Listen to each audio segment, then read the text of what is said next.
நான் பிறந்தபோது எல்லோரும் மகிழ்ச்சியை வெளிப்படுத்தவில்லை. அம்மா சொன்னால் அவள் அழுது விட்டாளாம். டாக்டர் ஒரே ஒரு விஷயத்தை தான் சொன்னார். குழந்தை நன்றாக இருக்கிறது, ஆனால் காலில் கொஞ்சம் பிரச்சனை இருக்கிறது. அந்த பிரச்சனை என் வாழ்நாள் முழுமைக்கும் ஒரு ஆறாத புண்ணாகி போனது. மக்கள் எனக்கு பெயர் சூட்டவில்லை, ஒரு பட்ட பெயரை வைத்து விட்டார்கள், நொண்டி. நான் கவிதா. ஆனால் ஒருவருமே என்னை என் பெயரால் அழைக்கவில்லை. ஆரம்பத்தில் எனக்கு புரியவில்லை, என்னிடம் ஏன் இப்படி நடந்து கொள்கிறார்கள் என்று. நான் குழந்தைகளுடன் விளையாட விரும்பும் போதோ சிரிக்க விரும்பும் போதோ தெருவிற்கு சென்றால் அவர்களின் பார்வை மாறிவிடும். குழந்தைகளின் கண்களில் ஆச்சரியம் இருக்காது, ஒரு விதமான அருவருப்பு இருக்கும். ஒரு நாள் ஒரு குழந்தை தன் அம்மாவிடம் கேட்டது, இந்த சிறுமி ஏன் விசித்திரமாக இருக்கிறாள்? அதற்கு அந்த தாய் மிக சாதாரணமாக சொன்னால், அவள் முடமானவள் மகனே. எனக்கு 3 சகோதரர்கள், நான் ஒரே ஒரு தங்கை. ஆனால் ஒருபோதும் யாரும் என் மனக்குமுறலை கேட்கவில்லை. வீட்டில் நான் கேலி பொருளாக்கப்பட்டேன். என் இருப்பே ஒரு அவமானம் என்பது போல நடத்தினார்கள். மூத்த அண்ணன்கள் ஒருபோதும் என் பெயரை சொல்லி அழைத்ததில்லை. எப்போதும் ஏ நொண்டி, தண்ணீர் கொண்டு வா, நொண்டி டீ போடு என்றுதான் கத்துவார்கள். சில நேரங்களில் நினைப்பேன், அவர்கள் இதயத்தில் என் மீது அன்பு இருக்குமா என்று. ஒருவேளை இருந்திருந்தால், ஆனால் அதை வெளிப்படுத்தும் வழியை அவர்கள் மறந்து விட்டார்கள். அம்மாவின் மடியில் நான் ஆறுதல் தேடுவேன். ஆனால் எப்போதாவது கோபத்தில் அவளும் என்னை பார்த்து அதே வார்த்தைகளை சொல்லி விடுவாள். ஏய் நொண்டி, நான் சொல்வதை கேள், ஏன் பிடிவாதம் பிடிக்கிறாய்? நான் உள்ளுக்குள் உடைந்து போவேன். ஆனால் அம்மாவும் பாவம், ஒருவேளை அவள் தன் மனதிற்குள் இருந்த கோபத்தையும் கையெறு நிலையையும் என் மீது காட்டியிருக்கலாம். நான் அழுவதில்லை, மௌனமாகி விடுவேன். அக்கம் பக்கத்தில் என்னை பற்றி பேச்சு வந்தால் அது என் பெயரால் இருக்காது, என் நிலையை கொண்டுதான் இருக்கும். நொண்டியின் அம்மா சந்தைக்கு போயிருக்கிறாள், அல்லது நொண்டி இன்று மீண்டும் தெருவில் விழுந்து விட்டாள் என்றுதான் பேசுவார்கள். அவர்கள் அனைவரும் என்னை என் காலை வைத்துதான் அடையாளம் கண்டார்கள். என் கண்களையோ என் பேச்சையோ என் கனவுகளையோ வைத்து அல்ல. அவர்களை பொறுத்தவரை நான் ஒரு வேடிக்கை பொருள். நான் கண்ணாடியில் என்னை பார்ப்பேன், ஒரு அப்பாவி முகம். ஆனால் ஒரு குறை மட்டும் எல்லோருக்கும் முல்லை போல குத்தியது. சில நேரங்களில் எனக்குள்ளேயே சொல்லிக் கொள்வேன், நானும் மற்றவர்களைப் போல இருந்திருந்தால் என்னையும் பாராட்டி இருப்பார்கள். நான் யாருக்கும் ஒரு அவமானமாக இருந்திருக்க மாட்டேன். என் சகோதரர்கள் நண்பர்களுடன் அமர்ந்திருக்கும் போது என்னை பற்றி பேச மாட்டார்கள். யாராவது சகோதரி இருக்கிறாளா என்று கேட்டால், ஆமாம் இருக்கிறாள் என்று மட்டும் சொல்லிவிட்டு பேச்சை மாற்றி விடுவார்கள். நான் அவர்களின் சகோதரி தான், ஆனால் ஏதோ ஒரு ரகசியத்தை போல, ஒரு சுமையை போல, அல்லது ஒரு அவமானத்தின் அடையாளமாக மாறி போயிருந்தேன். அடிக்கடி இரவில் நான் அமைதியாக உட்கார்ந்து வானத்தை பார்ப்பேன், நட்சத்திரங்களுடன் பேசுவேன். அவற்றிடம் கேட்பேன், உங்களை யாரும் உடவன் என்று கூப்பிடுவதில்லை அல்லவா? உங்கள் மீது யாரும் கேலி பேசுவதில்லையே? அவை மௌனமாக இருந்தன, ஆனால் நான் சொல்வதை கேட்பது போலவே இருக்கும். ஒரு நாள் அம்மா என்னை மடியில் கிடத்தி, மகளே, நான் இறந்து விட்டால் நீ என்ன செய்வாய் என்று கேட்டாள். நான் எதுவும் சொல்லவில்லை. என் மனதில் இது மட்டும்தான் தோன்றியது. ஒருவேளை அப்போதுதான் மக்கள் என் மீது பரிதாபப்படுவார்கள், என்னை ஒரு மனிதனாக மதிக்க கூடும். இப்போது யாராவது என்னை நொண்டி என்று அழைத்தால் எனக்கு வருத்தமாக இருப்பதில்லை. ஏனென்றால் எனக்கு புரிந்து விட்டது, இந்த உலகம் கண்களுக்கு முன்னால் தெரிவதை மட்டும்தான் பார்க்கும். மனதின் அழகிற்கும் எண்ணத்தின் உண்மைக்கும் இங்கு எந்த மதிப்பும் இல்லை. ஆனால் ஒரு விஷயத்தை நான் எப்போதும் சொல்வேன், இந்த உலகம் என்ன சொன்னாலும் சரி, கடவுள் என்னை எப்படி படைத்தாரோ அதுவே எனக்கு மிக சிறந்தது. என் சிறு வயதில் எனக்கு என்று நண்பர்கள் யாரும் இல்லை. என் கையை பிடித்து கொண்டு தெருவில் ஓட ஒரு தோழியோ, என்னுடன் விளையாட தயாராக ஒரு குழந்தையோ இருந்ததில்லை. தெருவில் கலகலப்பாக இருக்கும், குழந்தைகள் சத்தம் போடுவார்கள். ஆனால் நான் அங்கு காலடி எடுத்து வைத்ததும் அனைவரும் அமைதியாகி விடுவார்கள். நான் ஏதோ ஒரு விசித்திரமான பொருள் என்பது போல அவர்களின் பார்வைகள் என்னை பின்தொடரும். சிலர் ரகசியமாக பேசுவார்கள், சிலர் சத்தமாக சிரிப்பார்கள். ஒரு நாள் அம்மா எனக்கு புதிய செருப்பு வாங்கி கொடுத்தாள். நான் மிகவும் மகிழ்ச்சி அடைந்தேன். அந்த செருப்பை அணிந்து கொண்டு தெருவின் முனை வரை சென்றேன். அப்போது ஆயிஷா மற்றும் ரூபி என்ற 2 சிறுமிகள் அவர்கள் பொம்மைகளுடன் விளையாடி கொண்டிருந்தார்கள். நான் அவர்களுக்கு அருகில் போய் உட்கார்ந்தேன். ரூபி என் காலை ஒரு முறை பார்த்தாள். பிறகு ஆயிஷாவின் காதில் ஏதோ சொன்னாள். இருவரும் சிரிக்க ஆரம்பித்தார்கள். உன்னிடமும் பொம்மை இருக்கிறதா என்று ரூபி கேட்டாள். அட, இவளுடைய பொம்மையும் முடமாகத்தான் இருக்கும் போல் இருக்கிறது. நான் அங்கிருந்து எழுந்து வேகமாக வீட்டிற்கு வந்து விட்டேன். அம்மா கேட்டால் என்னாச்சு மகளே என்று. நான் ஒன்றுமில்லை என்று சொல்லிவிட்டேன். ஆனால் எனக்கு புரிந்து விட்டது, இது ஒன்றும் முதல் முறை அல்ல. இப்படி எத்தனையோ தருணங்கள். எதை எதை என்று நான் எண்ணி பார்ப்பது. ஒரு குளிர்கால மாலை எனக்கு நினைவிருக்கிறது.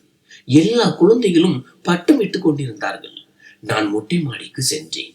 கையில் வெறும் நூல் மட்டும் தான் இருந்தது. வேடிக்கை பார்க்கும் ஆசைதான் எனக்கு. அப்போது கீழே இருந்து சத்தம் வந்தது. ஏன் நொண்டி, மேலே என்ன செய்கிறாய்? எங்காவது கீழே விழுந்து விட்டால் அந்த பழி எங்கள் மேல் வந்து விடுமே. என் கைகள் அப்படியே நின்றன. நூல் நழுவி போனது. என் மனம் சொன்னது, திரும்பி போய்விடு, உனக்கு இங்கே யாரும் இல்லை. தெருவில் ஒரு திருமணம் நடந்தது. எல்லா குழந்தைகளும் ஆடல் பாடல் ஒத்திகையில் மும்முரமாக இருந்தார்கள். நான் அம்மாவிடம் நானும் போக வேண்டும் என்று சொன்னேன். அம்மா என்னை தயார் செய்தாள். என் துப்பட்டாவில் நட்சத்திரங்கள் மின்னின. காதில் சிறிய கம்மல்களை அணிவித்தாள். நான் அங்கே சென்ற போது எல்லோரும் பார்வையை திருப்பிக் கொண்டார்கள். ஒரு குழந்தை கூட என்னிடம் பேசவில்லை. பிறகு யாரோ சொன்னார்கள், இன்று நாம் நொண்டியுடன் ஆட வேண்டுமா? நான் ஒரு ஓரமாக நின்றிருந்தேன். லேசாக அசைந்ததற்கே எல்லோரும் சிரிக்க தொடங்கி விட்டார்கள். ஒரு சிறுவன் சொன்னான், இவள் ஆடப் போகிறாளா? இவளுடைய இடுப்பு கூட சரியாக வளையாதே. அன்று நான் 2 நிமிடங்கள் மட்டும்தான் அங்கே நின்றேன். பிறகு திரும்பி வந்து விட்டேன். அம்மா எனக்கு பின்னாடியே வந்தாள். வீட்டிற்கு வந்ததும் அவள் தன் துப்பட்டாவால் கண்களை மூடிக்கொண்டு, கடவுளே, என் மகளுக்கு அந்த மரியாதையை கொடு. மக்கள் அவளிடமிருந்து அவள் வாழ்வதற்கு முன்பே பறித்து கொண்டார்களே என்று மட்டும் சொன்னாள். அதேபோல் இன்னொரு நாள் கோடை விடுமுறையில் குழந்தைகள் கிரிக்கெட் மேட்ச் வைத்தார்கள். நான் கதவின் பின்னால் நின்று எல்லாவற்றையும் பார்த்து கொண்டிருந்தேன். நான் கொஞ்சம் முன்னே வந்ததும் ஒரு சிறுமி தன் பேட்டை தூக்கி எரிந்து விட்டு சொன்னால், இவள் விளையாடினால் நான் விளையாட மாட்டேன். நான் மீண்டும் திரும்பி வந்து விட்டேன். சில நேரங்களில் நினைப்பேன், என் குற்றம் இதுதானா? நானும் மற்றவர்களிடமிருந்து சற்று மாறுபட்டவள் என்பதுதானா என் குற்றம்? பிறகு எனக்கு நானே பதில் சொல்லிக் கொள்வேன். ஒருவேளை நான் எல்லோருக்குமே ஒரு வேடிக்கை பொருளோ என்னவோ. நான் எங்கு சென்றாலும் பார்வைகள் என்னை துளைக்கும். யாராவது அனுதாபத்தோடு பார்ப்பார்கள், யாராவது வெறுப்போடு பார்ப்பார்கள். ஆனால் பார்த்தே தீர்வார்கள். இது ஒன்றும் என் உடல் மாற்றத்தால் நடப்பதல்ல. இது மக்களின் எண்ணங்களின் கண்ணாடி. அந்த எண்ணங்கள் என் சிறு வயது நினைவுகளில் காயங்களாய் கீறி கொண்டிருந்தன. வீட்டு சுவர்களுக்கு வெளியில் இருந்து வந்த முதல் நம்பிக்கை பள்ளி. அம்மா மிகுந்த வேண்டுதல்களுக்கு பிறகு என்னை சேர்த்தாள். எங்கேயாவது அவள் ஏதாவது கற்றுக்கொள்வாள். ஒருவேளை காலப்போக்கில் மக்கள் புரிந்து கொள்வார்கள் என்று அம்மா சொன்னாள். எனக்கும் தோன்றியது, பள்ளியில் எல்லாம் வேறாக இருக்கும் என்று. அங்கிருக்கும் குழந்தைகள் என் நிலையை புரிந்து கொள்வார்கள், அல்லது அவர்களின் எண்ணங்கள் விசாலமானதாக இருக்கும் என்று நம்பினேன். பள்ளியின் முதல் நாள் அம்மா என் நோட்டு புத்தகங்களில் என் பெயரை எழுதினாள். பையில் சாக்லேட்டுகளை வைத்தாள். என்னை பள்ளியின் நுழைவு வாசலில் வரை விட வந்தாள். அவர்களுடைய கண்களில் ஒரு விசித்திரமான பயமும் நம்பிக்கையும் கலந்திருந்தது. நான் உள்ளே சென்றபோது ஒரு சிறுமி சத்தமாக சொன்னால், இந்த சிறுமி ஏன் இங்கே வந்தாள்? மற்றொருத்தி மெதுவாக சொன்னால், இவளுக்கு ஒரு கால் சிறியது. முதல் வகுப்பில் ஆசிரியை என்னை எல்லோருக்கும் முன்னால் நிற்க வைத்து, இவள்தான் கவிதா, நம்முடைய புதிய மாணவி என்று அறிமுகப்படுத்தினார். அப்போது ஒரு சிறுவன் கத்தினான், மேடம், இவளால் நடக்க கூட முடியாது. முழு வகுப்பும் சிரிக்க ஆரம்பித்தது. ஆசிரியை அமைதி என்றார். ஆனால் அவர் கண்களிலும் ஒரு திகைப்பு இருந்தது. ஒருவேளை அவரும் நினைத்திருக்கலாம், இந்த பெண் இங்கே என்ன செய்ய வந்தாள் என்று. முதல் வாரத்திலேயே எனக்கு புரிந்துவிட்டது, இங்கேயும் எதுவும் மாறிவிடவில்லை என்று. நான் எங்கு சென்றாலும் அந்த சிரிப்பு எனக்கு பின்னால் துரத்தி வந்தது. நான் மதிய உணவு பெட்டியை திறந்தால் யாராவது சொல்வார்கள், இவள் என்ன சாப்பிடுகிறாள்? இவள் மறந்துதானே சாப்பிட வேண்டும். ஒரு நாள் எல்லை மீறிவிட்டது. இடைவேளைக்கு பிறகு நான் தண்ணீர் குடிக்க சென்ற போது யாரோ என் நாற்காலியை பின்னால் இழுத்து விட்டார்கள். நான் கீழே விழுந்து விட்டேன். வகுப்பறை முழுவதும் சிரிப்பொலியால் அதிர்ந்தது. ஒரு சிறுமி சொன்னால், பாருங்கள், தரையால் கூட இவளை தாங்க முடியவில்லை. ஆசிரியை வந்தார். அவர் எல்லோரையும் அதட்டினார். ஆனால் அது வெறும் காட்டிக் கொள்வதற்காகத்தான். பிறகு அவர் என்னை அருகில் அழைத்து சொன்னார், மகளே, நீ அமைதியாக ஒரு இடத்தில் உட்கார்ந்து இருக்க கூடாதா? அவசரப்படாதே. நான் ஒன்றும் பேசவில்லை. அவர் என்னிடம் காட்டியது அனுதாபம் அல்ல, ஒரு விதமான சங்கடம். நான் அந்த வகுப்பிற்கு ஒரு இடையூறாக இருப்பது போலவே அவர் என்னிடம் பேசினார்.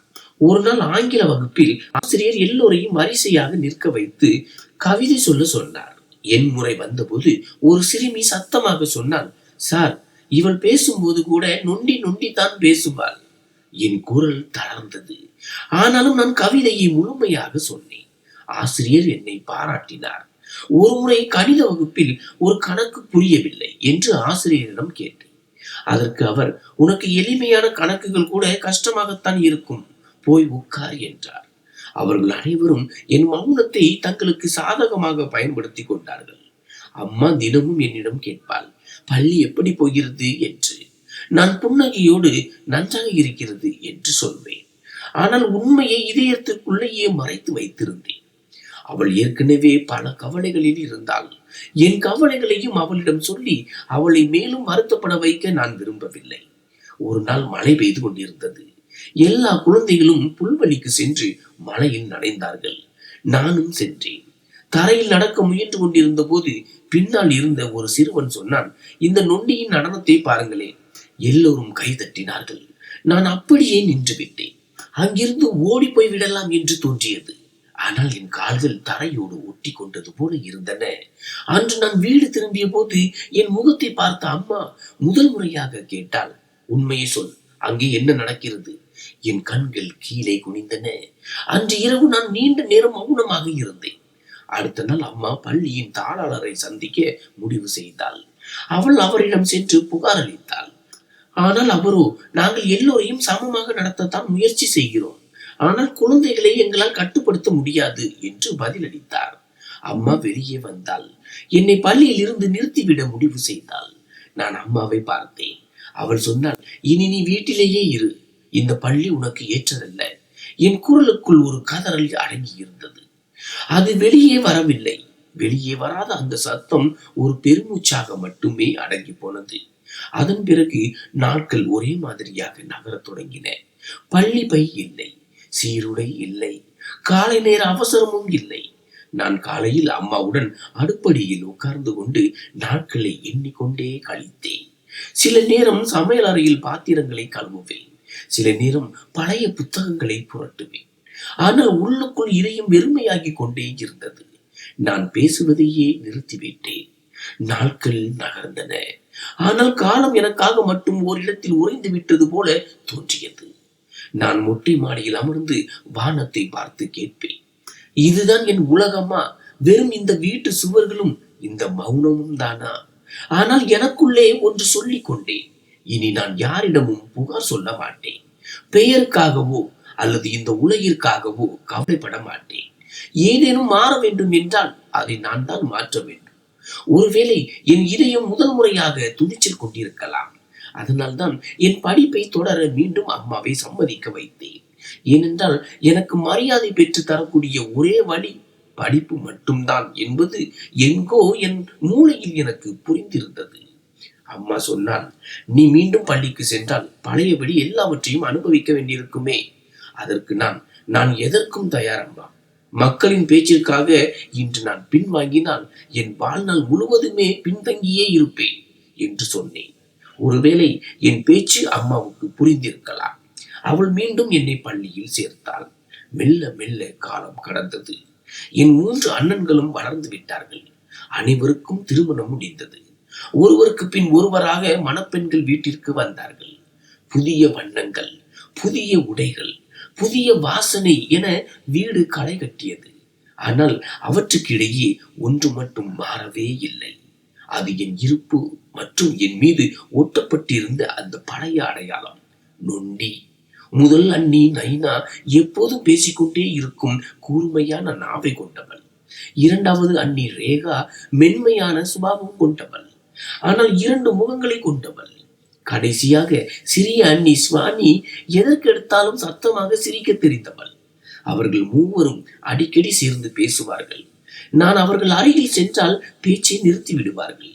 ஒரு நாள் ரேகா அண்ணி சமையல் அறையில் இருந்தபோது நான் மாவு பிசைந்து அருகில் வைத்த போது ரேகா அண்ணி புன்னகையுடன் சொன்னால், என்ன விஷயம் நொண்டி, இன்று வேலையை சரியாக செய்து விட்டாயே? உடனே சிவானி, இவ்வளவு கற்றுக்கொண்டால் போதும், இனிமேல் யாராவது ராஜா வந்து இவளை திருமணம் செய்து அழைத்து செல்வார் என்றாள். நைனா சிரித்துக் கொண்டே, ராஜா எல்லாம் வரமாட்டான் சகோதரி, யாராவது பார்வையற்றவன் கிடைத்தால் தான் உண்டு, இல்லை என்றால் இந்த முடவளை யார் தன் வீட்டிற்கு அழைத்து செல்வார்கள் என்றாள். என் கண்களில் இரத்த கண்ணீரே வந்து விட்டது. ஆனால் என்னால் எதுவும் பேச முடியவில்லை. அறைக்குள் சென்று விட்டேன். எனக்கென்று எந்த இடமும் சொந்தமாக இருக்கவில்லை. அன்னிகள் வந்த பிறகு என் அறையும் பறிபோனது. இவளுக்கு எதற்கு தனி அறை? இவள் முற்றத்திலோ அல்லது மொட்டை மாடியிலோ எங்கு வேண்டுமானாலும் தங்கிவிடலாமே என்பதுதான் அவர்களின் வாதம். இத்தனை பேருக்கு மத்தியில் என் தாய் ஒருத்தி தான் எனக்கு கேடயமாக இருந்தாள். ஆனால் அவளும் இப்போது சேர்ந்து விட்டாள். ஏனென்றால் ஒவ்வொரு விஷயத்திற்கும் பேசுவது சண்டையை வளர்க்கும் என்று அவளுக்கு தெரியும். அடிக்கடி அவள் சொல்வாள், மகளே, எல்லாவற்றையும் பொறுத்துக்கொள், இது வீடு, இங்கே அவர்கள் சொல்வதுதான் நடக்கும். நானும் தலையசைப்பேன். யாராவது விருந்தினர்கள் வந்தால் நீ அவர்கள் முன்னால் வராதே, மக்கள் கேள்வி கேட்பார்கள் என்று நைனா என்னை சமையல் அறையிலேயே தடுத்து விடுவாள். ரேகா அடிக்கடி என்னை பற்றி பேசும்போது, ஆமாம், இன்னொரு சகோதரி இருக்கிறாள், கொஞ்சம் பலவீனமானவள் என்று சொல்லி முடிப்பாள். ஒரு நாள் நான் அம்மாவிடம், நான் வங்கி தேர்வுக்கு தயாராக விரும்புகிறேன், அதற்காக பயிற்சிக்கு செல்ல வேண்டும், ஒருவேளை அதன் மூலம் நான் ஏதாவது சாதிக்கலாம், குறைந்தது வேலையிலாவது பிஸியாக இருப்பேன் என்று சொன்னேன். அம்மா அதை கேட்டு மகிழ்ச்சி அடைந்தாள். ஆனால் நைனா, உன்னால் இதெல்லாம் முடியுமா? தினமும் அவ்வளவு தூரம் நடந்து செல்வதற்கும் பணத்திற்கும் எங்கே போவது என்றாள். உடனே ரேகா, இதுவரை நாம் கேட்ட கேலி பேச்சுக்கள் போதாதா? இன்னும் புதிய மனிதர்களிடமும் வசவு வாங்க போகிறாயா என்றாள். மூன்றாவது அண்ணி, சரி செய்யட்டும், விடுங்கள், நேரமாவது போகும் என்றாள். ஆனால் அவள் குரலில் கிண்டல் இருந்தது. வீட்டின் எல்லா வேலைகளும் என் பொறுப்பிலேயே இருந்தன. அண்ணிகள் தங்களுக்குள்ளேயே பிஸியாக இருப்பார்கள். அம்மாவிற்கும் இப்போது எதுவும் பேச துணிச்சல் இல்லை. ஒரு நாள் அம்மா நோய்வாய்ப்பட்டாள்.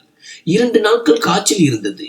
நான் அவளுக்கு மருந்துகள் கொடுத்தேன், பணிவிடை செய்தேன், தண்ணீர் சூடு செய்தேன், கஞ்சி வைத்தேன். ஆனால் இத்தனைக்கும் அண்ணிகளோ பெருமை தேடிக்கொண்டார்கள். மற்றவர்களிடம் நாங்கள் இருப்பதனால்தான் அம்மா இன்னும் உயிர் பிழைத்திருக்கிறார், இல்லை என்றால் எப்போதும் போயிருப்பார் என்று சொல்வார்கள். இதை கேட்டு நான் மௌனமாகி விடுவேன். சில நேரங்களில் எனக்கும் அண்ணிகளுடன் அமர்ந்து பேசவும் சிரிக்கவும் தோன்றும். ஆனால் நான் அவர்களுக்கு அருகில் சென்றால் மீண்டும் என் உடல்நிலையை வைத்து அவர்கள் கேலி செய்வார்கள் என்று எனக்கு தெரியும். எனக்காக சிறிது நேரம் ஒதுக்க முயன்றால் ஏதாவது ஒரு வேலை என் தலையில் சுமத்தப்படும். அடுப்பு எரிப்பது, துணிகளை மடிப்பது, அல்லது கடைக்கு சென்று சாமான்கள் வாங்கி வர சொல்வார்கள். இந்த வீட்டில் என் இருப்பு என்பது வெறும் வேலை செய்வதற்காக மட்டுமே என்று எனக்கு தோன்றியது. நான் ஒவ்வொரு நாளும் இறைவனிடம் பிரார்த்தனை செய்வேன், இது ஒரு பரீட்சை என்றால் எனக்கு பொறுமையை தா என்று. சில நாட்கள் நான் தையல் வேலை செய்தேன். அதில் கிடைத்த பணத்தை சேமித்து என் பயிற்சி வகுப்புகளுக்கான கட்டணத்தை கட்டினேன். பிறகு வங்கி தேர்வுக்கு தயாராக தொடங்கினேன். ஒரு நாள் அம்மா என் கையில் ஒரு சீட்டை கொடுத்து, திருமுனை கடையில் இருந்து இந்த சாமான்களை வாங்கி வா என்று சொன்னாள். நான் என் துப்பட்டாவை சரி செய்து கொண்டு சீட்டை கையில் இருக்க பிடித்துக் கொண்டு தெருவில் இறங்கினேன். எனக்கு எதிரே 4 பெண்கள் வந்து கொண்டிருந்தார்கள். நான் அவர்களை பார்க்காமல் தலையை குனிந்தபடியே கடந்து சென்றேன். அவர்கள் பேசிக் கொண்டார்கள்.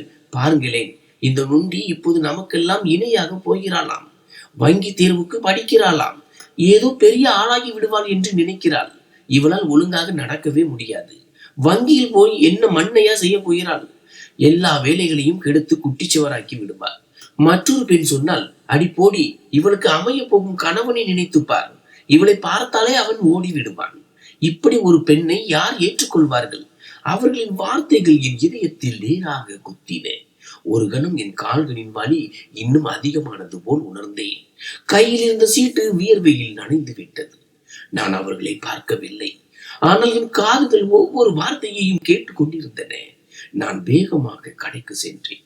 கடைக்காரர் என்னை பார்த்து எந்தவித மரியாதையும் இன்றி சொன்னார், சொல்லம்மா நொண்டி, உனக்கு என்ன வேண்டும்? அந்த பெயர்தான் இப்போது என் உண்மையான அடையாளமாகிவிட்டது. எனக்கு கோபம் வந்தது. ஆனால் நான் எதுவும் பேசவில்லை. அந்த சீட்டை அவர் கையில் கொடுத்தேன். பின்னால் 2 இளைஞர்கள் நின்று கொண்டிருந்தார்கள். அவர்களின் சிரிப்பு சத்தம் எனக்கு கேட்டது. ஒருவன் சொன்னான், ஏய் மாமா, இவளுக்கு கொஞ்சம் தள்ளுபடி கொடுங்கள், இவளுடைய பயணம் ரொம்ப கடினமானது அல்லவா? கடைக்காரரும் சிரித்து கொண்டே சொன்னார், ஆமாம் ஆமாம், ஸ்பெஷல் தள்ளுபடி உண்டு, முடவர்களுக்கான சலுகை. எல்லோரும் சிரித்தார்கள். நான் ஒரு கல்லை போல அப்படியே நின்றேன். என் இதயம் மரத்து போனது. எதை பற்றியும் பேச பிடிக்கவில்லை. பூமி பிளந்து நான் அதற்குள் புதைந்து விட மாட்டேனா என்று தோன்றியது. நான் அமைதியாக சாமான்களை வாங்கி கொண்டு பணத்தை கொடுத்து விட்டு திரும்பினேன். வழியில் அதே பெண்கள் ஒரு மரத்தின் அடியில் நின்று கொண்டிருந்தார்கள். அவர்கள் கையில் குளிர்பானங்கள் இருந்தன. ஒருத்தி என்னை பார்த்து சொன்னால், இவளுடைய நடையை பாருங்களேன், இது என்ன ராம்வாக் முடவர் பதிப்பா? நான் என் நடையை வேகப்படுத்தினேன். ஆனால் என் கால்களின் வேகம், இதய துடிப்பு எல்லாமே சிதறி போயிருந்தன. வீட்டு வாசல் தெரிந்ததும் ஏதோ தஞ்சம் புகுந்த உணர்வு ஏற்பட்டது. அம்மா கதவை திறந்து என் முகத்தை பார்த்ததும் பதறி போய் கேட்டாள், என்னவாயிற்று? யாராவது ஏதும் சொன்னார்களா? நான் களைப்பாக இருக்கிறது என்று மட்டும் சொல்லிவிட்டு சாமான்களை அவளிடம் கொடுத்து விட்டு அறைக்குள் சென்று விட்டேன். கதவை சாத்தி விட்டு மெதுவாக அமர்ந்தேன். ஏதோ எதுவுமே நடக்காதது போல காட்டிக்கொண்டேன். ஆனால் இப்படி ஒரு பெண்ணை யார் ஏற்றுக்கொள்வார்கள் என்ற அந்த வார்த்தைகள் மட்டும் காதுகளில் ஒலித்துக் கொண்டே இருந்தன. இந்த கேள்வி அந்த பெண்களுடையது மட்டுமல்ல, இந்த தெருவின் உறவினர்களின், ஏன் என் வீட்டாருடையதும் கூட. சிறிது நேரம் கழித்து நைனா அண்ணி கத்தினாள், சீக்கிரம் கீழே வா, அம்மா கூப்பிடுகிறாள். வெளியில் போய்விட்டு வந்து கண்ணாடியை பார்த்தால் உனக்கே தெரியும், ஏதோ புயல் அடித்தது போல இருக்கும். பிறகு அவள் சிரிக்க ஆரம்பித்தாள். நான் கீழே வந்தேன். அம்மா சொன்னால், நாளை உனக்கு புதிய துணிகள் தைத்து கொடுக்கிறேன், பழையவை எல்லாம் தேய்ந்து விட்டன. உடனே சிவானி அண்ணி குறுக்கிட்டாள், புதிய துணிகள் இவளுக்கு எதற்கு?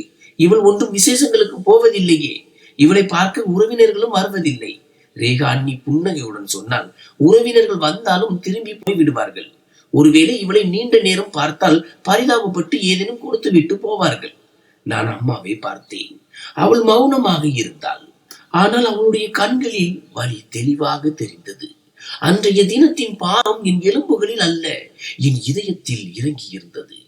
கடையில் கேட்ட அந்த ஏளன பேச்சுகள், தெருவில் கேட்ட சிரிப்பொலி, சிவானியின் குத்தும் வார்த்தைகள் மற்றும் யார் இவளை ஏற்றுக்கொள்வார்கள் என்ற அந்த கேள்வி எல்லாமே எனக்குள் சேர்ந்து கொதித்து கொண்டிருந்தன. வெளியே வர விரும்பாத எரிமலை குழம்பை போல எனக்குள் ஏதோ ஒன்று தவித்துக் கொண்டிருந்தது. நான் மீண்டும் என் புத்தகங்களை எடுத்தேன். அவற்றில் என்னை துளைக்க முயன்றேன். ஆனால் படிப்பில் கவனம் செல்லவில்லை. மீண்டும் மீண்டும் இறைவனின் பெயர் மட்டுமே என் நாவில் வந்தது. கணக்கில் அடங்காத கண்ணீர் வழிந்தோடியது. இறைவா, நீ என்னை எப்படி பார்க்கிறாயோ அப்படியே நானும் என்னை பார்த்து கொள்ள எனக்கு துணி வைத்தா. இந்த மனிதர்களின் கண்களிலும் எனக்கு ஒரு மதிப்பு கிடைக்கட்டும். சில நாட்களுக்கு பிறகு ரேகா நீ அம்மாவிடம் வந்து சொன்னாள், அம்மா, என் அண்ணன் வேலை செய்யும் தொழிற்சாலையில் ஒரு பெண் வேலை செய்கிறாள். அவளுக்கு ஒரு மைத்துனன் இருக்கிறான். அவன் மனைவி இறந்து விட்டாள். 3 குழந்தைகள் இருக்கிறார்கள். ஆனால் மனிதன் நல்லவன். உங்களுக்கு சம்மதம் என்றால் கவிதாவை பற்றி பேசலாம். அம்மா ஒரு முறை என்னை பார்த்தாள். பிறகு மெதுவாக, பேசி பாருங்கள், காலம் எப்போது யாருக்கு சாதகமாக மாறும் என்று சொல்ல முடியாது என்றாள். நான் மௌனமாக இருந்தேன்.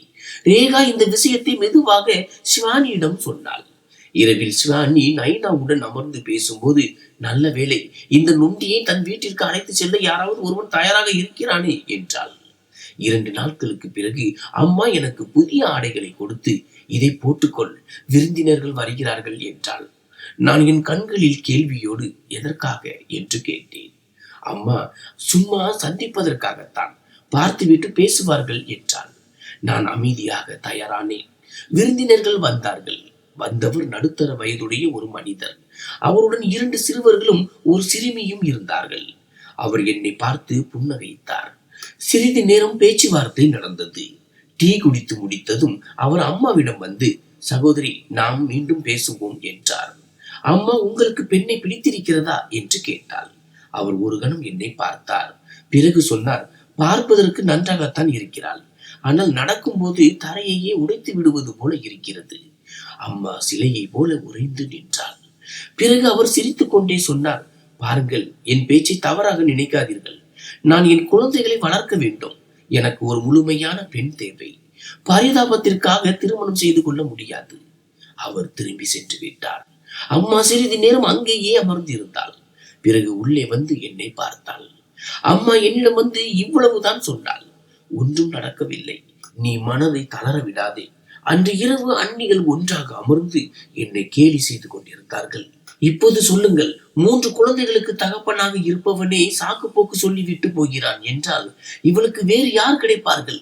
ஒருவேளை ஏதாவது ஒரு குருடன் தான் இவளை திருமணம் செய்து கொள்ள வேண்டும். அவர்களின் பேச்சை கேட்டுக் கொண்டிருந்தேன். நான் அளவும் இல்லை, சிரிக்கவும் இல்லை. சிந்தித்துக் கொண்டே இருந்தேன்.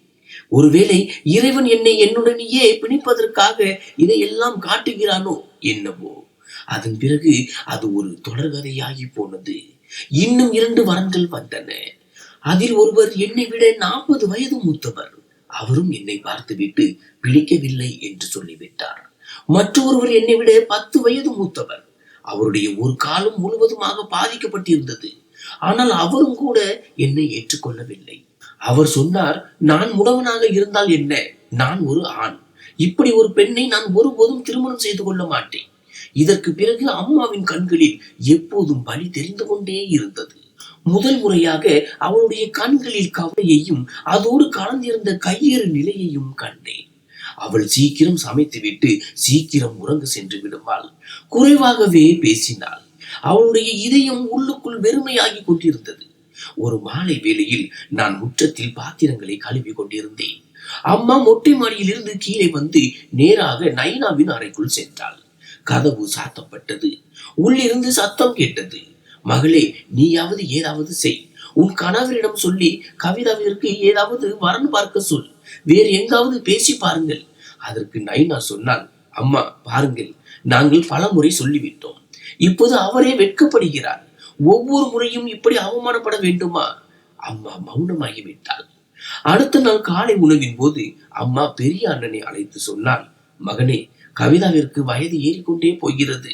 அவளுக்கு வரன் அமைவது கடினமாக இருக்கிறது. அதனால் நீ கொஞ்சம் வேகமாக ஏதாவது முயற்சி செய். மக்களின் பேச்சு கேட்டு கேட்டு என் உயிரே போகிறது. ஏதாவது யோசி. அண்ணன் செய்தித்தாளை ஒரு பக்கம் ஒதுக்கி வைத்துவிட்டு வெளிப்படையாக சொன்னார், அம்மா, எங்களை மன்னித்து விடுங்கள். நாங்கள் எவ்வளவோ முயற்சி செய்து பார்த்து விட்டோம். யாருமே இப்படிப்பட்ட ஒரு உறவை ஏற்றுக்கொள்ள தயாராக இல்லை. எங்களால் மீண்டும் மீண்டும் மக்களிடம் கையேந்தி பிச்சை கேட்க முடியாது. அண்ணன் இப்படி சொல்லிவிட்டு அங்கிருந்து எழுந்து சென்று விட்டார். அம்மா தன் கண்ணீரை மறைக்க முயன்று முடியாமல் விம்மி விம்மி அழத் தொடங்கினாள். என்னால் இதை பார்த்து கொண்டு சும்மா இருக்க முடியவில்லை. ஆனால் என் வாழ்க்கையில் அப்படி என்னதான் எழுதியிருக்கிறது என்று எனக்கு புரியவில்லை. என் மனதிலும் கேள்விகள் இருந்தன. நிஜமாகவே யாரும் என் கையை பற்ற மாட்டார்களா? என்னை உண்மை அன்போடு நேசித்து ஏற்றுக்கொள்ளும் ஒருவன் இருக்கவே மாட்டானா? ஆனால் அதை விட பெரிய கேள்வி இதுதான், எனக்கென்று ஒரு அடையாளம் உருவாகுமா? யாராவது ஒருவராவது என்னை பாராட்டுவார்களா? மக்கள் என்னை நொண்டி என்று அழைக்காமல் கவிதா என்று அழைக்கும் நாள் வருமா? என் அம்மா என் மீது பெருமைப்படும் ஒரு நாள் வருமா? இதை பற்றியே சிந்தித்துக் கொண்டிருந்த நான் மீண்டும் படிப்பில் என்னை முழுமையாக ஈடுபடுத்தி கொண்டேன்.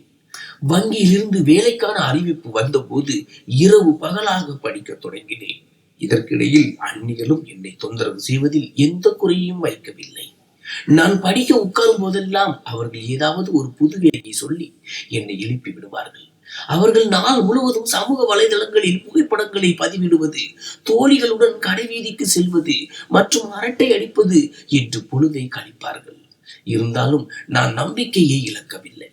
என் வாழ்க்கைக்கு ஒரு புதிய திசையை தந்தே தீர்வேன் என்று முடிவு செய்திருந்தேன். இறுதியில் பல நூற்றாண்டுகளாக நான் காத்து கொண்டிருந்த அந்த நாள் வந்தது. தேர்வு முடிவுகள் வந்தன. தேர்ந்தெடுக்கப்பட்ட விண்ணப்பதாரர்களின் பட்டியலில் என் பெயரும் இருந்தது. அன்று என் மகிழ்ச்சிக்கு எல்லையே இல்லை. விஷயம் அனைவருக்கும் தெரிந்தபோது யாராலும் நம்ப முடியவில்லை. வாழ்நாள் முழுவதும் மற்றவர்களின் பார்வையில் தன்னை ஒரு ஆதரவற்றவளாக உணர்ந்து வந்த ஒரு ஊனமுற்ற பெண் இன்று தன் சொந்த காலில் ஒரு வேலையை பெற்றுவிட்டாள் என்பதை எவராலும் மறுக்க முடியவில்லை. மக்களின் முகங்களில் மகிழ்ச்சி தெரிந்தது. ஆனால் அவர்களின் மகிழ்ச்சி வெறும் வேடம் என்பது நன்றாக தெரிந்தது. அன்னிகள் உடனே கிண்டலாக சொன்னார்கள், வேலை கிடைத்து விட்டது என்பதற்காக உன் அடையாளம் மாறிவிடுமா என்ன? நீ எப்போதும் அந்த பழைய நொண்டிதான். வேலை கிடைத்து விட்டதால் உனக்கு ரெக்கைகளா முளைத்து விட்டன. அவர்கள் என் மன உறுதியை குலைக்க முயன்றார்கள். ஆனாலும் நான் அவர்களின் பேச்சை பெரிதாக எடுத்துக்கொள்ளவில்லை. ஏனென்றால் இது ஒரு சிறிய தொடக்கமாக இருந்தாலும் என் வாழ்க்கையில் ஏதோ ஒன்று சிறப்பாக நடந்திருந்தது. ஆனால் என் அம்மா எனக்காக மிகவும் மகிழ்ச்சி அடைந்தாள். அவள் என் நெற்றியில் முத்தமிட்டு சொன்னாள், என் செல்ல மகளே, இன்று நீ எனக்கு மிக பெரிய நிம்மதியை தந்திருக்கிறாய். இப்போது இரவினிடம் ஒரு வேண்டுகோள் மட்டும்தான் உள்ளது. உன் மதிப்பை புரிந்து கொள்ளும் ஒரு வாழ்க்கை துணை உனக்கு கிடைக்க வேண்டும். அம்மா இதை சொன்னதும் என் முகம் வாடியது. ஏனென்றால் வேலை வாங்குவது என்பது என் கையில் இருந்தது. அதற்காக நான் உழைக்க முடிந்தது. ஆனால் என் மதிப்பை புரிந்து கொள்ளும் ஒரு நல்ல வாழ்க்கை துணை அமைவது என் கையில் இல்லை. அதனால் தான் எனக்கு அதில் எந்த நம்பிக்கையும் இருக்கவில்லை. நான் வேலையில் சேர்ந்தேன். முழு ஈடுபாட்டுடன் பணியாற்றினேன். வங்கி தூரத்தில் இருந்ததால் தினமும் ரயிலில் பயணம் செய்ய வேண்டியிருந்தது. ஆரம்பத்தில் எல்லாம் நன்றாகத்தான் இருந்தது. ஆனால் மெல்ல மெல்ல நான் இதுவரை எதை அனுபவித்து வந்தேனோ அதே விஷயங்களை மீண்டும் எதிர்கொள்ள வேண்டியிருந்தது. என்னை ஆதரவற்றவளாகவும் கையாளாதவளாகவும் கருதும் அதே மக்களின் பார்வைகள். நான் உடல் ரீதியாக பலவீனமாக இருந்தால் மன ரீதியாகவும் பலவீனமாக இருப்பேன் என்று அவர்கள் நினைத்தார்கள். அப்படிப்பட்டவர்கள் என்னை அவர்களை விட தாழ்ந்தவளாக கருதினார்கள். இதனால் தான் பள்ளி கல்லூரிகளில் எனக்கு நண்பர்கள் யாரும் உருவாகவில்லை. இங்கேயும் அப்படியே. ஆனால் இப்போது நான் நண்பர்கள் இல்லாமலேயே வாழ கற்றுக்கொண்டேன். யாராவது என்னுடன் உட்கார்ந்து சிரித்து பேசுவார்கள் என்றோ, நான் என் துக்கத்தை பகிர்ந்து கொள்ள முடியும் என்றோ யாரிடமும் எந்த எதிர்பார்ப்பையும் வைத்துக் கொள்ளவில்லை. பிறகு ஒரு நாள் நான் வீட்டிற்கு சென்ற போது இன்னொரு வரன் எனக்காக காத்திருந்தது. ஆனால் அவரும் கூட என்னை நிராகரித்து விட்டார். அவர் என் நற்குணங்களையோ அல்லது என் வேலையையோ பார்க்கவில்லை. என் பலவீனத்தை மட்டுமே பார்த்தார். அன்னிகள் உடனே சொன்னார்கள், பார்த்தாயா, உன் வேலையை நினைத்து மிகவும் பெருமைப்பட்டுக் கொண்டிருந்தாய். ஆனால் உன் அடையாளம் எப்போதும் போலதான் என்பது இன்று நிரூபணமாகிவிட்டது. வேலை கிடைப்பதால் எந்த மாற்றமும் வந்து விடாது. நான் மௌனமாகிவிட்டேன். ஒருவேளை அவர்கள் சொல்வது உண்மைதானோ என்று எனக்கும் தோன்ற ஆரம்பித்தது. என் உள்ளுக்குள் துயரங்கள் மலை என குவிந்தன. என் வேதனையை யாரிடமும் பகிர்ந்து கொள்ளவும் முடியவில்லை. இதனால் நான் உள்ளுக்குள் செத்து கொண்டிருந்தேன். எதுவும் புரியவில்லை. ஏனென்றால் என் காரணமாக அம்மா இப்போது மிகவும் கவலைப்பட தொடங்கி மெல்ல மெல்ல நோய்வாய்ப்பட்டாள். நான் மருந்துகளால் அவளுக்கு சிகிச்சை அளித்தேன். ஆனால் அவளுடைய நோய்க்கு உண்மையான காரணம் நான் தான் என்பது எனக்கு நன்றாக தெரிந்திருந்தது. ஒரு நாள் வங்கியில் ஒரு ஊழியரின் பிறந்த நாள் விழா இருந்தது. மாலையில் பார்ட்டி நடந்தது. ஆனால் என்னை அந்த பார்ட்டிக்கு அழைக்கவில்லை. மற்றவர்களிடமிருந்து நான் சற்று மாறுபட்டு இருப்பதே ஒரு குற்றம் என்று அன்று எனக்கு தோன்றியது. என்னவென்று தெரியவில்லை. ஆனால் அன்று என் மனம் மிகவும் கனமாக இருந்தது. வீட்டிற்கு திரும்பும் போது நான் வீட்டிற்கு செல்லவில்லை. அதற்கு பதிலாக கடற்கரைக்கு சென்று அமர்ந்தேன். இரவு ஆகிவிட்டது. அம்மா கவலைப்படுவாள் என்று எனக்கு தெரியும். இருந்தாலும் குளிர்ந்த காற்றும் நிசப்தமும் பரவி இருந்த அந்த திசையை நோக்கி நான் சென்றேன். நீண்ட நேரம் அங்கேயே அமர்ந்து அழுது கொண்டிருந்தேன். பிறகு திடீரென்று, பாவம் அம்மா ஏற்கனவே கவலையில் இருக்கிறார், இப்போது இன்னும் பதற்றம் அடைவாள் என்று தோன்றியது. அப்படி நினைத்து கொண்டு நான் எழுந்து என் உடையில் இருந்த மணலை தட்டி கொண்டிருந்த போது எதிர்பாராத விதமாக ஒரு சிறுமி ஓடி வந்தாள். அவள் கடுமையாக நொண்டி நொண்டி மூச்சிறைக்க ஓடி வந்து என் கால்களில் விழுந்தாள். நான் அவளை தூக்கினேன். அவளுடைய ஆடைகள் பல இடங்களில் கிழிந்திருந்தன. முகத்திலும் நெற்றியிலும் ரத்தம் வடிந்து கொண்டிருந்தது. அவள் அழுது கொண்டே முன்னால் கை கூப்பி சொன்னாள், அக்கா, என்னை காப்பாற்றுங்கள், அவர்கள் என்னை விற்கப் போகிறார்கள். இதை கேட்டதும் என் காலடியில் இருந்த பூமி அதிர்ந்தது. நான் அதை புரிந்து கொள்வதற்கு முன்னரே 2 முரட்டுத்தனமான ஆட்கள் அங்கே வந்தார்கள். அவர்கள் என்னை பார்த்து மிரட்டும் தோணியில் சொன்னார்கள், ஏய் பெண்ணே, சத்தம் இல்லாமல் இங்கிருந்து கிளம்பி போ. அதிக புத்திசாலி ஆகாதே. யாரிடமாவது எதையாவது சொன்னால் உன் உயிரை இழக்க நேரிடும். புரிந்ததா? இப்படி சொல்லிக் கொண்டே அவர்கள் அந்த சிறுமியின் முடியை பிடித்து இழுக்க ஆரம்பித்தார்கள். அந்த பாவம் அவர்களை விடுமாறு கெஞ்சினாள். அவர்கள் சிரித்துக் கொண்டே சொன்னார்கள், அடியே, நல்ல வாழ்க்கையால் என்ன செய்ய போகிறாய்? எப்படியும் நீ முடமானவள் தான். உன்னை போன்றவர்கள் விற்கப்படுவதற்கு தான் தகுதியானவர்கள். உலகத்திற்கு ஒரு சுமை, எந்த புரோஜனமும் இல்லாதவள். அப்போது 2வது ஆள் சொன்னான், என்ன நினைத்தாய்? முடமானவளாக இருந்து எங்களை விட்டு எவ்வளவு தூரம் ஓடிவிட முடியும் என்று சொல்லி ஒரு பலமான அறை அவளுடைய கன்னத்தில் கொடுத்தான். இவற்றையெல்லாம் பார்த்து என் மனதில் கடுமையான கோபம் பொங்கியது. நான் சத்தமாக அவளை விட்டு விடுங்கள், இல்லை என்றால் என்று கூறி அவர்கள் இருவரையும் நோக்கி சென்றேன். அவர்கள் என்னை கேலி செய்தவாறு, அடடா, ஒரு முடவள் இன்னொரு முடவளை காப்பாற்றப் போகிறாளா என்று சத்தமாக சிரித்தார்கள். அப்போது ஒருவன், சத்தம் இல்லாமல் போய்விடு, இல்லை என்றால் உன்னையும் மற்ற பெண்களுடன் சேர்த்து விற்று விடுவோம் என்றான். அவர்கள் சொன்னதை கேட்டு எனக்கு பயம் வரவில்லை. ஏனென்றால் நான் முடமானவளாக இருந்ததால் மக்கள் என்னை பற்றி பலவிதமான பேச்சுக்களை கேட்டிருந்தேன். ஆனால் இன்று இந்த சிறுமியிடம் அதே நடப்பதை பார்த்தபோது என்னால் பொறுத்து கொள்ள முடியவில்லை. நான் பின்வாங்கவில்லை. அவர்களில் ஒருவன் கோபமாக என் பக்கம் வந்தான். நான் சற்று பயந்தேன். ஏனென்றால் அவன் மிகவும் பலசாலி. என்னால் சரியாக ஓடக்கூட முடியாது. ஆனால் இன்று எதுவாக இருந்தாலும் சரி, நான் அந்த சிறுமியை காப்பாற்றியாக வேண்டும். திடீரென்று என் கண் அருகில் கிடந்த ஒரு தடிமண்ணான மரக்குச்சியின் மீது விழுந்தது. நான் அதை வேகமாக எடுத்து அவன் தலையில் அடித்தேன். அவன் தடுமாறி கீழே விழுந்தான். அங்கே தலைகீழாக வைக்கப்பட்டிருந்த ஒரு படகிலிருந்து ஒரு ஆணி வெளியே நீண்டிருந்தது. அந்த ஆணி அவனுடைய கண்ணில் குத்தியது. ரத்தம் கொட்டியது. அவன் வலியால் துடிக்க ஆரம்பித்தான். இதை பார்த்து அவனுடைய கூட்டாளி என்னை கொல்ல ஓடி வந்தான். எனக்கு ஒன்றும் புரியவில்லை. நான் சட்டென்று மணலை அள்ளி அவன் கண்களில் வீசினேன். அவனால் எதையும் பார்க்க முடியவில்லை. பிறகு நான் பின்னால் இருந்து அவன் தலையில் தடியால் 2 முறை பலமாக அடித்தேன். அவனும் தரையில் விழுந்தான். நான் அந்த சிறுமியை அருகில் அழைத்து, பயப்பட இது நேரம் அல்ல, இப்போது இவர்களுக்கு பாடம் கற்பித்து போலீசில் ஒப்படைக்க வேண்டும் என்று சொன்னேன். இதை கேட்டதும் அந்த சிறுமியும் சற்று தேறி எனக்கு உதவ தொடங்கினாள். நான் உடனே என் துப்பட்டாவை கிழித்து 2 துண்டுகளாக்கி அவர்களின் கைகளையும் வாயையும் இறுக்கி கட்டினேன். அப்போது அந்த சிறுமி சொன்னால், அக்கா, இவர்களில் மொத்தம் 4 பேர். 2 பேர் இங்கிருக்கிறார்கள். மற்ற 2 பெண்களை கண்டெய்னரில் ஏற்றி செல்கிறார்கள். அவர்களை வெளிநாட்டிற்கு விற்கப் போகிறார்கள். நான் தொலைவில் பார்த்தபோது ஒரு கண்டெய்னர் எனக்கு தெரிந்தது. முதலில் சிறிது நேரம் அங்கேயே அமர்ந்து மூச்சு வாங்கினேன். அந்த 2 ஆட்களும் லேசான மயக்க நிலைக்கு சென்றிருந்தார்கள். சிறிது நேரத்தில் இவர்கள் அங்கு செல்லவில்லை என்றால் மற்ற 2 கூட்டாளிகளும் இவர்களை தேடி இங்கே வருவார்கள் என்று நான் யோசித்தேன். அந்த 2 என்னால் தடுக்க முடியுமா என்பது உறுதியில்லை. எப்படியாவது போலீஸை வரவழைத்து இவர்களை பிடிக்க வேண்டும். இப்படி யோசித்து அந்த 2 ஆட்களையும் அங்கிருந்த தலையிலான படகிற்கு அடியில் எப்படியோ இழுத்து சென்று மறைத்து வைத்தேன். அப்போது அந்த படகில் இருந்து ஒரு கயிறும் எனக்கு கிடைத்தது. அதை என்னுடன் வைத்துக் கொண்டு உடனே போலீஸுக்கு போன் செய்து நடந்த அனைத்தையும் சொன்னேன். இன்ஸ்பெக்டர் என்னிடம், நாங்கள் ஏதோ சில நிமிடங்களில் அங்கு வந்து விடுவோம், அதுவரை நீங்கள் பாதுகாப்பாக இருங்கள் என்றார். நான் போலீஸுக்காக காத்திருந்த போது தொலைவில் 2 ஆட்கள் எங்களை நோக்கி வருவதை கண்டேன். அவர்கள் இவர்களின் கூட்டாளிகள் தான் என்பதை நான் புரிந்து கொண்டேன். நான் உடனே அந்த சிறுமியை அழைத்துக் கொண்டு அருகில் இருந்த காட்டிற்குள் சென்று ஒளிந்து கொண்டேன். அந்த ஆட்கள் நீண்ட நேரம் அங்கும் இங்கும் தேடிக் கொண்டிருந்தார்கள். அவர்கள் தங்கள் கூட்டாளிகளின் எண்களை தொடர்பு கொள்ள முயன்றார்கள். ஆனால் இறைவனின் அருளால் அவர்களின் போன் சைலண்ட் முறையில் இருந்தது. அல்லது அவர்களுக்கு போன் கிடைக்கவில்லை. அவர்களின் போன் ஒலிக்கவில்லை. இதை கண்டு நான் நிம்மதி பெரும் மூச்சு விட்டேன். இல்லை என்றால் யாரோ தங்கள் கூட்டாளிகளை அடித்து இந்த படகிற்கு அடியில் மறைத்து வைத்திருப்பது அவர்களுக்கு தெரிந்திருக்கும்.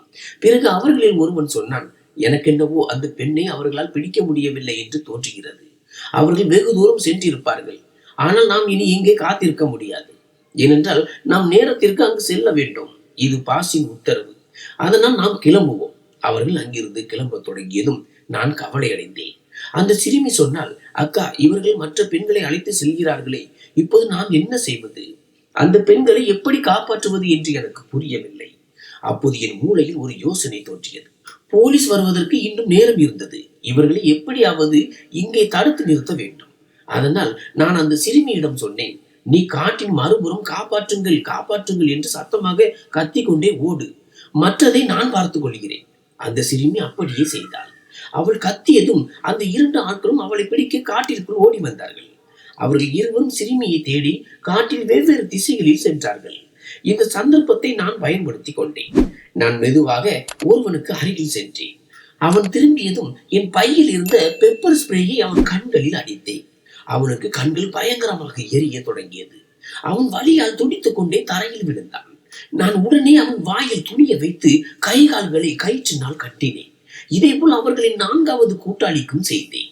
சிறிது நேரத்தில் போலீசார் அங்கு வந்து சேர்ந்தனர். அந்த பெண்கள் அனைவரும் மீட்கப்பட்டனர். அடுத்த நாள் எல்லா செய்தித்தாள்களின் தலைப்பு செய்திகளும் என் பெயர் தான் இருந்தது.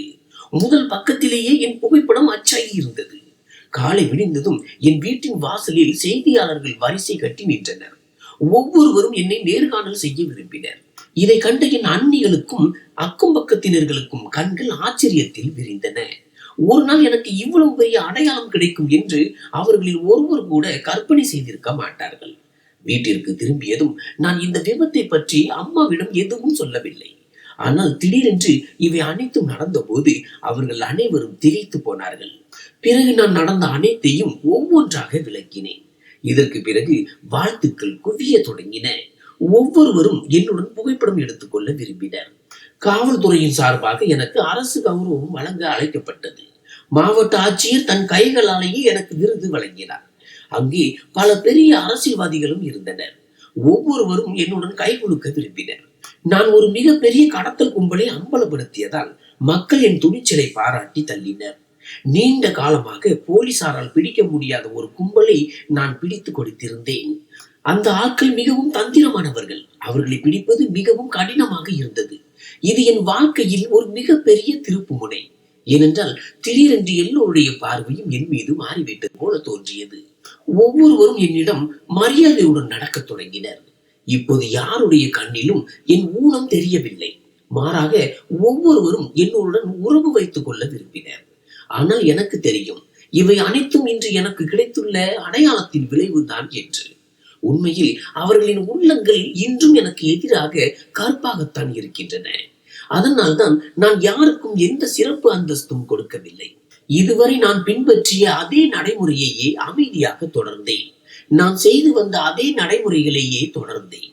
அந்த பெண்கள் அனைவரும் ஒருவராக மீட்கப்பட்டு பாதுகாப்பாக அவர்களின் வீடுகளுக்கு அனுப்பப்படுவதாக காவல்துறையிடமிருந்து எனக்கு தகவல் வந்தது. அதை கேட்டபோது எனக்கு மிகுந்த நிம்மதி ஏற்பட்டது. பிறகு ஒரு நாள் என் வீட்டின் கதவருகே ஒரு மிகப்பெரிய கார் வந்து நின்றது. அதிலிருந்து ஒரு பெரிய அரசியல்வாதி இறங்கினார். அவர் உள்ளே வந்து சொன்னதை கேட்டதும் எங்கள் காலடியில் இருந்த பூமி நழுவியது போல இருந்தது. அவர் ஒரு மிகப்பெரிய தலைவர். அவர் என்னை திருமணம் செய்து கொள்ள விரும்புவதாக கூறினார். நான் காட்டிய அந்த துணிச்சலான செயலால் கவரப்பட்டு அவர் இந்த முடிவை எடுத்திருந்தார். அந்த நேரத்தில் நான் அவருக்கு எந்த பதிலும் சொல்லவில்லை. அவர் என்னை யோசித்து பார்க்க சொல்லிவிட்டு அங்கிருந்து சென்றார். என் அம்மாவும் அண்ணிகளும் மிகுந்த மகிழ்ச்சியில் இருந்தனர். அம்மா ஏன் மகிழ்ந்தாள் என்றால், கனவில் கூட நினைக்க முடியாத அளவுக்கு எனக்கு ஒரு நல்ல வரன் கிடைத்திருக்கிறது என்பதற்காக. அன்னிகள் ஏன் மகிழ்ந்தார்கள் என்றால், இவ்வளவு பெரிய அரசியல்வாதியுடன் எனக்கு திருமணம் நடந்தால் அவர்களின் அந்தஸ்தும் உயரும். அதோடு சேர்ந்து தாங்களும் இந்த வாய்ப்பை பயன்படுத்திக் கொள்ளலாம் என்று நினைத்தார்கள். இதில் யோசிப்பதற்கு என்ன இருக்கிறது?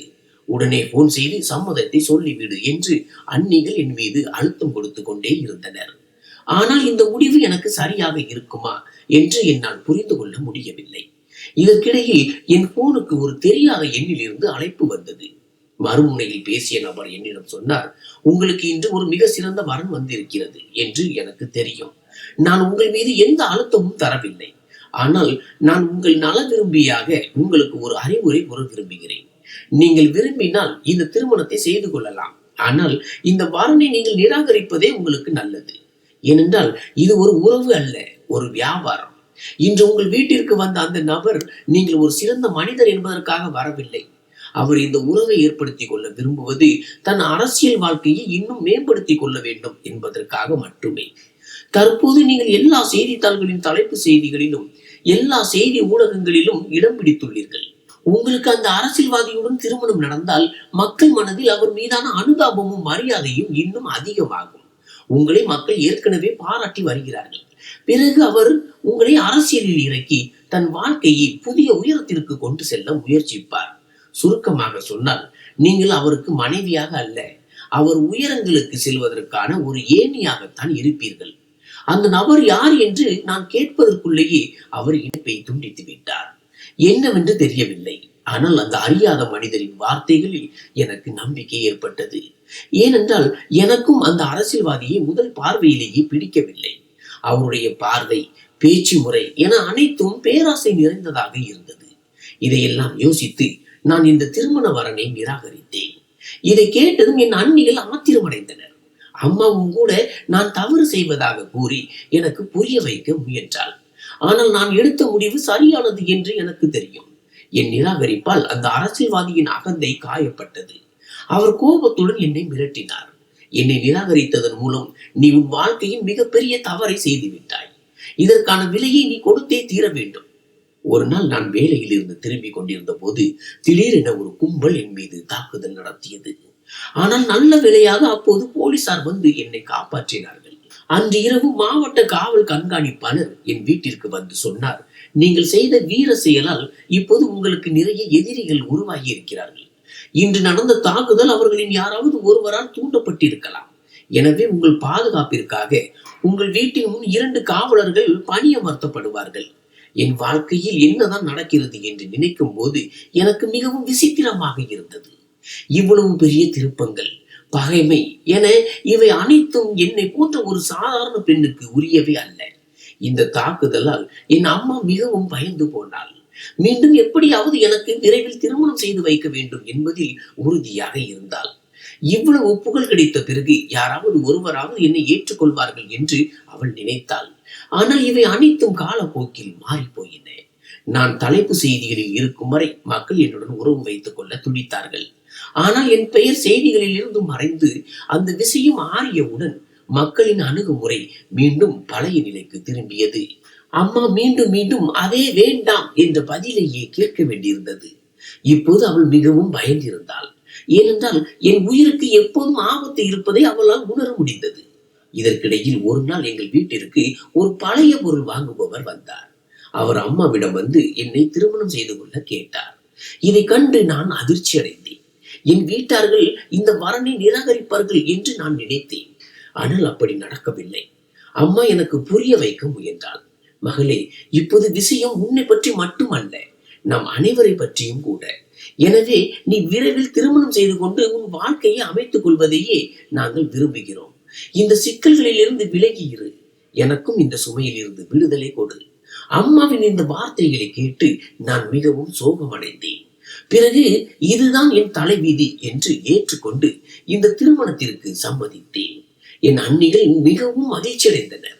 என் அகந்தைக்கு பதில் கிடைத்து விட்டதாகவும் என் தகுதிக்கு ஏற்ற ஒருவனுடன் தான் எனக்கு திருமணம் நடப்பதாகவும் அவர்கள் நினைத்தார்கள். 1 வாரம் கழித்து திருமணம் என்று முடிவானது. அந்த மனிதரிடமும் பணம் இல்லை, எங்களிடமும் இல்லை என்பதால் திருமண ஏற்பாடுகள் மிகவும் எளிமையாக இருந்தன. அன்னிகள் இரவு பகலாக என்னை கிண்டல் செய்து கொண்டிருந்தார்கள். நாங்கள் அப்போதே சொன்னோம், அந்த அரசியல்வாதியை திருமணம் செய்திருந்தால் அரசியாக வாழ்ந்திருக்கலாம். இப்போது போ, இந்த பழைய பொருள் வாங்குபவன் வீட்டிற்கு சென்று அவனுடன் தெரு தெருவாய் பழைய பொருட்களை விற்று பிழை.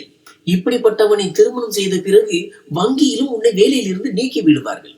மற்றொரு அண்ணி சிரித்துக் கொண்டே சொன்னால், கடைசியில் இந்த முடவல் எல்லாவற்றையும் அழித்து விட்டாள் அல்லவா? இதுதான் இவளுடைய தலைவிதி. இது ஒருபோதும் மாறாது. இவளும் ஒரு கையால் ஆகாதவள். இவளுடைய தலைவிதியும் அப்படித்தான். பாவம், இவ்வளவு கஷ்டப்பட்டு வேலை வாங்கினாள். யாராவது இளவரசர் வந்து தன்னை திருமணம் செய்வான் என்று நினைத்தாள். ஆனால் கிடைத்தது யார்? ஒரு பழைய பொருள் வியாபாரி என்று கூறி உறக்க சிரித்தாள். என் கண்களில் கண்ணீர் வழிந்தது. ஆனால் இதை இறைவனின் கட்டளை என்று ஏற்றுக்கொண்டு என் மனதை தேற்றிக் கொண்டேன். அவன் எப்படி இருந்தாலும் அவனே என் கணவன். முழு மனதுடன் அவனை ஏற்றுக்கொள்வேன் என்று முடிவு செய்தேன். அடுத்த நாள் திருமணம் முடிந்தது. நான் மௌனமாக என் கணவனுடன் விடைபெற்று காரில் ஏறினேன். எனக்காக அவன் எவ்வளவு கஷ்டப்பட்டு இந்த காரின் வாடகை பணத்தை சேர்த்திருப்பானோ என்று நான் வியந்தேன். சுமார் சில மணி நேர பயணத்திற்கு பிறகு நாங்கள் ஒரு அகலமான சாலையினுள் நுழைந்தோம்.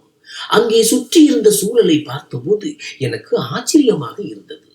நான் என் கணவனிடம், நீங்கள் எங்கேயா வசிக்கிறீர்கள் என்று கேட்டேன். அவன் புன்னகைத்தான். பதில் ஏதும் சொல்லவில்லை. பிறகு எங்கள் கார் ஒரு பங்களாவின் முன் நின்றது. நான் திகைப்புடன் அவனுடன் உள்ளே சென்றேன். வெள்ளை பளிங்கு தரை, அழகான வண்ணமயமான திரைகள், பெரிய பெரிய ஊசலாடும் விளக்குகள், ஹாலில் இருந்த சோஃபா. இதை பார்த்தபோது எனக்கு எதுவுமே புரியவில்லை. நான் என் கணவனை பார்த்தபோது அவன் மீண்டும் புன்னகைத்தான். அவன் என் கையை பிடித்து சோஃபாவில் அமர வைத்தான். அந்த தருணத்தில் என் மனதில் ஆயிரக்கணக்கான கேள்விகள் இருப்பதை அவன் அறிந்திருந்தான். முதலில் அவர் எனக்கு ஒரு கிளாஸ் தண்ணீர் கொடுத்தார்.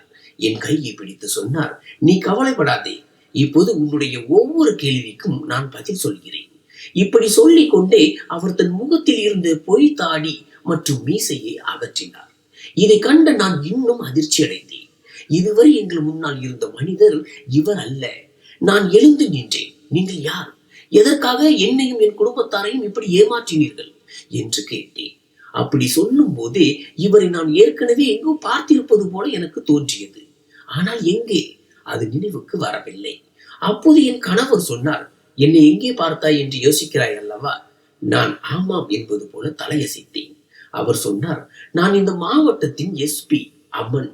அவர் வாயிலிருந்து இந்த வார்த்தைகள் வந்ததும் எனக்கு சட்டென்று ஞாபகம் வந்தது. என் வீட்டிற்கு பாதுகாப்பிற்காக 2 காவலர்களை பணியமர்த்த வந்தவர் இவர்தான். நான் திகைப்புடன் அவரிடம் கேட்டேன், நீங்கள் இவ்வளவு பெரிய அதிகாரி, என்னை போன்ற ஒரு சாதாரண முடவலை ஏன் திருமணம் செய்தீர்கள்? உங்களுக்கு அப்படி என்ன கட்டாயம் ஏற்பட்டது? அவர் புன்னகையுடன் சொன்னார், எனக்கு எந்த கட்டாயமும் இல்லை. மாறாக நான் உன்னை விரும்புவதால் தான் முழு மனதுடன் திருமணம் செய்து கொண்டேன். இதை கேட்டதும் நான் கண்களை விரித்து பார்த்தேன். அவர் தொடர்ந்தார், உண்மையை சொல்ல போனால் அன்று நீ அந்த பெண்களை காப்பாற்றிய அன்றே உன்னை பற்றி தெரிந்ததும் என் மனதில் ஒரு விசித்திரமான உணர்வு ஏற்பட்டது. பிறகு உனக்கு அரசு விருது வழங்கப்பட்ட போது நானும் அங்கேயே இருந்தேன். உன்னுடைய எளிமை, உன்னுடைய கள்ளமில்லாத குணம் எல்லாம் எனக்கு பிடித்து போனது. இதையும் தானாக உன்னை நோக்கி ஈர்க்கப்பட்டது. பிறகு அந்த அரசியல்வாதி உன்னை திருமணம் செய்ய விரும்புவது எனக்கு தெரிந்தது. முதலில் அது உனக்கு ஒரு நல்ல வரன் என்றுதான் நான் நினைத்தேன். அதனால் நான் எதுவும் சொல்ல வேண்டாம் என்று முடிவெடுத்தேன். ஆனால் அந்த அரசியல்வாதியின் உள்நோக்கத்தை பற்றி எனக்கு தெரிந்த போது நான் தான் உனக்கு போன் செய்து அதை பற்றி எச்சரித்தேன். அதே சமயம் நீயும் மற்ற பெண்களைப் போல பணம், பதவி மற்றும் அந்தஸ்தை பார்ப்பவளா என்பதையும் நான் அறிய விரும்பினேன். இவை உனக்கு முக்கியமாக இருந்திருந்தால் நீ நிச்சயமாக அந்த வரனை நிராகரித்திருக்க மாட்டாய். ஆனால் என் இதயம் உன்னை பற்றி என்ன நினைத்ததோ அதையே நீ செய்தாய். அதன் மூலம் உனக்கு அன்புதான் முக்கியமே தவிர பணம் அல்ல என்பதும், நீ மற்றவர்களிடமிருந்து தனித்துவமானவள் என்பதும் எனக்கு உறுதியானது. இருந்தாலும் எங்கோ ஒரு மூலையில் என் மனதில் ஒரு சிறு சந்தேகம் இருந்தது. என்ன செய்வது? நான் விவரம் தெரிந்த நாள் முதல் என் சுற்றிலும் பணம், அந்தஸ்து மற்றும் அதிகாரத்தை நேசிப்பவர்களை மட்டுமே பார்த்திருக்கிறேன். நான் மற்றவர்களுக்கு கொடுத்த அந்த உண்மையான அன்பு எனக்கு ஒருபோதும் கிடைக்கவில்லை. என் பெற்றோர் கூட பணம் மற்றும் செல்வாக்கை தேடும் ஓட்டத்தில் தான் இருந்தார்கள். நான் விரும்பிய அன்பை கொடுக்க அவர்களுக்கு நேரம் இருக்கவில்லை. அதன் பிறகு நான் உண்மையான அன்பை தேடி புறப்பட்ட போது என்னுடன் உறவு வைத்துக் கொள்ள விரும்பியவர்கள் அனைவரும் என் பதவியைத்தான் நேசித்தார்களே தவிர என்னை அல்ல. அதனால்தான் நான் என் உண்மையான அடையாளத்துடன் வராமல் ஒரு வேடம் அணிந்து உன்னிடம் இந்த திருமண வரனை கொண்டு வர முடிவு செய்தேன். அதற்காகத்தான் நான் ஒரு பழைய பொருள் வாங்குபவனாக உன் வீட்டிற்கு வந்தேன். நீயும் என்னை ஏற்றுக்கொண்டாய். என் அன்பு வென்றது, என் சந்தேகம் தோற்றது. கவிதா, உண்மையை சொல்கிறேன். இந்த உலகம் உன்னை எந்த பெயரில் அழைத்தாலும் அல்லது உன்னை எப்படி பார்த்தாலும் எனக்கு கவலை இல்லை. ஒரு முறை உன்னை என் கண்ணோட்டத்தில் பார்த்தால் உன்னை நீ யாரிடமும் தாழ்வாக நினைக்க மாட்டாய். ஏனென்றால் உன்னிடம் இருக்கும் அந்த உண்மை வேறு யாரிடமும் இல்லை. அம்மனின் வார்த்தைகளை கேட்டதும் என் கண்களில் இருந்து கண்ணீர் வழிந்தது. அவனுக்கு வாழ்க்கையில் உண்மையான அன்பு கிடைக்கவில்லை என்றால் நானும் அவனை போன்றவள் தானே. நான் உடனே ஓடி சென்று அவனை கட்டி கொண்டேன். என் கணவர் பழைய பொருள் வாங்குபவர் அல்ல, அவர் இந்த மாவட்டத்தின் எஸ்பி என்று தெரிந்த போது அனைவரின் வாயும் பிளந்தது. ஒவ்வொருவரும் என் அதிர்ஷ்டத்தை கண்டு வியந்தனர். ஒரு நாள் உண்மையாகவே எனக்கு ஒரு இளவரசனுடன் திருமணம் நடக்கும் என்று எவரும் கனவிலும் நினைக்கவில்லை.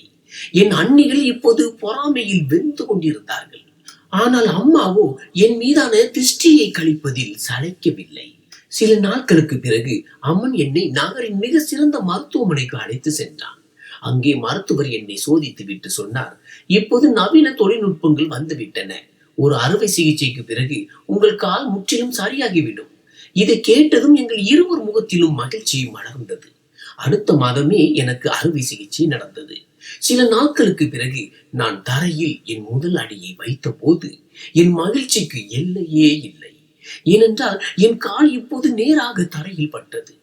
முதலில் நான் மெதுவாக நடந்தேன். பிறகு ஏற்பட்ட அளவற்ற மகிழ்ச்சியில் ஓடி சென்று அம்மனை தழுவி கொண்டேன். அம்மன் என் கையை பிடித்து கேட்டான், கவிதா, இப்படியே என் கையை பிடித்துக் கொண்டு என்னுடன் வருவாயா? நான் புன்னகையுடன் மீண்டும் அவனை கட்டி கொண்டேன். நாங்கள் வீட்டிற்கு வந்தோம். எனக்காக அம்மன் அந்த அறை முழுவதையும் ரோஜா பூக்களால் அலங்கரித்திருந்தான். அவன் சொன்னான், இது நம் வாழ்வின் ஒரு புதிய தொடக்கமாக இருக்கும். 2 நாட்களுக்கு பிறகு அவன் என்னை என் பிறந்த வீட்டிற்கு அழைத்து சென்றான். நான் என் இரு கால்களிலும் சரியாக நடப்பதை பார்த்த அம்மா திகைத்து போனாள்.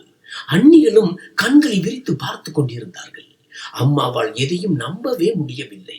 பிறகு அமன் அவர்களிடம் அனைத்தையும் விளக்கினான். அண்ணிகள் சொன்னார்கள், நாங்கள் நினைத்தோம் இவள் வாழ்நாள் முழுவதும் முடவலாகவே இருந்து மற்றவர்களுக்கு சுமையாகவே இருப்பாள் என்று. அமன் உடனே முன்னே வந்து சொன்னான், என் மனைவி யாருக்கும் சுமை அல்ல, அவள் என் பெருமை.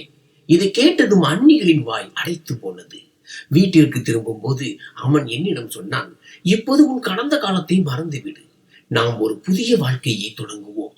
நான் சொன்னேன், உண்மைதான், நான் பொறுமையாக இருந்தேன். இன்று இறைவன் எனக்கு நான் கனவிலும் நினைக்காத பலனை தந்து விட்டான். நன்றி.